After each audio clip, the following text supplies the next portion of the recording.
Chapter 12 of Famous Men of Greece. Recording by Graham Redman. Famous Men of Greece by John H. Haaren and A. B. Poland.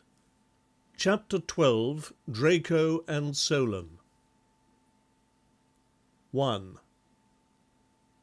One of the first Athenians whose doings belong to history is Draco, who lived about 600 years before Christ.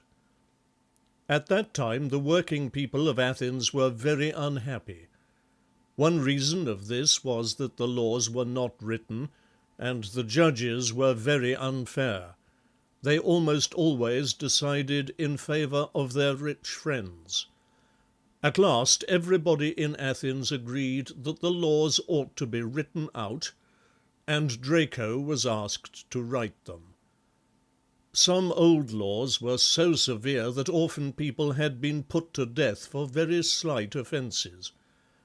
Draco changed these severe laws and made new ones a great deal more merciful, and this made the people very fond of him.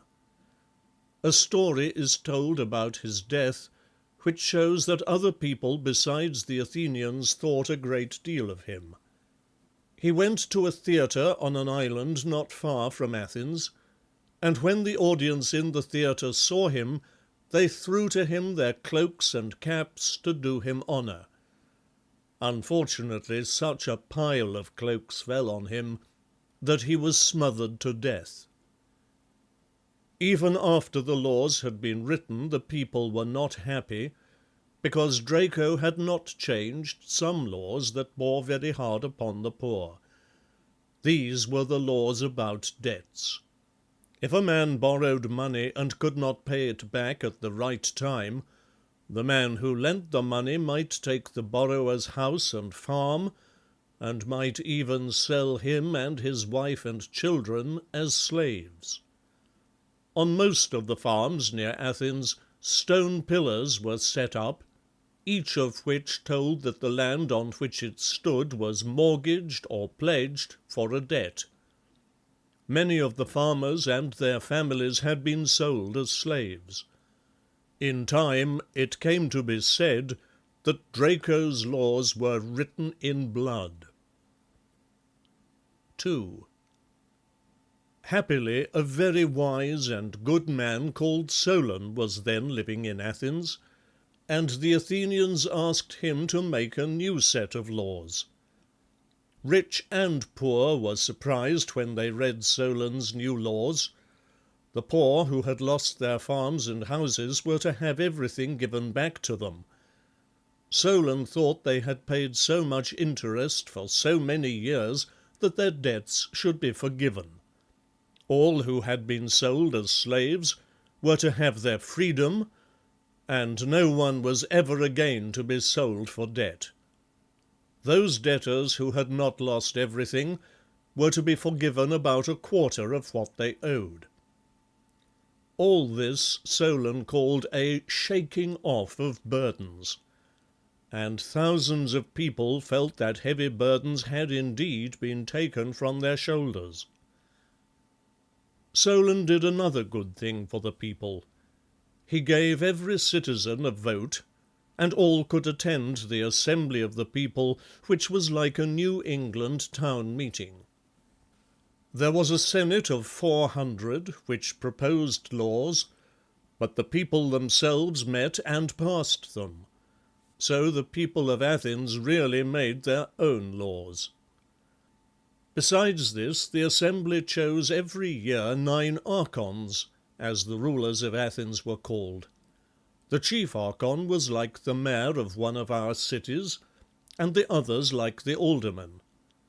Under Solon's new laws, Athens soon came to stand in Greece for government by all the people, just as Sparta stood for government by the few. 3. When Solon saw that his laws were making the Athenians contented and prosperous, he made them promise not to change them for 10 years. He then went on a long journey. One of the countries which he visited was Lydia in Asia Minor. Croesus, the king of Lydia, was called the richest man in the world. He was so famed for his wealth that even now you often hear people say that a man is as rich as Croesus. Croesus was very proud of being so rich, and wished Solon to flatter him. So he asked Solon, "Who is the happiest man you have ever known?" He expected the Athenian, of course, to say, "Yourself, your Majesty." Solon, however, replied, "An Athenian peasant who never suffered want, who had a good wife and children, and who died on the battlefield for his country." "Who is the next happiest?" asked Croesus. "The two next happiest persons whom I have known," said Solon, "were the sons of a certain priestess of Juno. It was her duty to offer a sacrifice in the temple. When the time came for her to go, the oxen to draw the cart could not be found. So her sons yoked themselves to the ox cart and drew her all the way to the temple. She was so much pleased at them that she prayed to Juno to grant her sons the greatest blessing that they could have. The mother's prayer was answered, for the sons lay down to sleep in the temple and never waked. They had done their parts well in the world, and they left it without pain or sorrow, beloved and admired by all who knew them." "But," cried Croesus, "do you not think a rich and powerful king like me is happy?" "Ah, Croesus," said Solon, "I call no man happy until he is dead.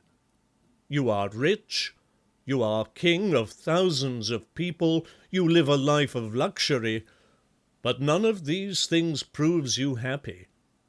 When I hear whether or not your life has ended nobly, then I shall know whether or not you were really happy." Years afterward, when Croesus had lost his kingdom and his wealth, he saw how wise this speech of Solon was. After 10 years of travel, Solon returned to Athens, where he lived in honor until his death. End of chapter 12. Draco and Solon. Recording by Graham Redman.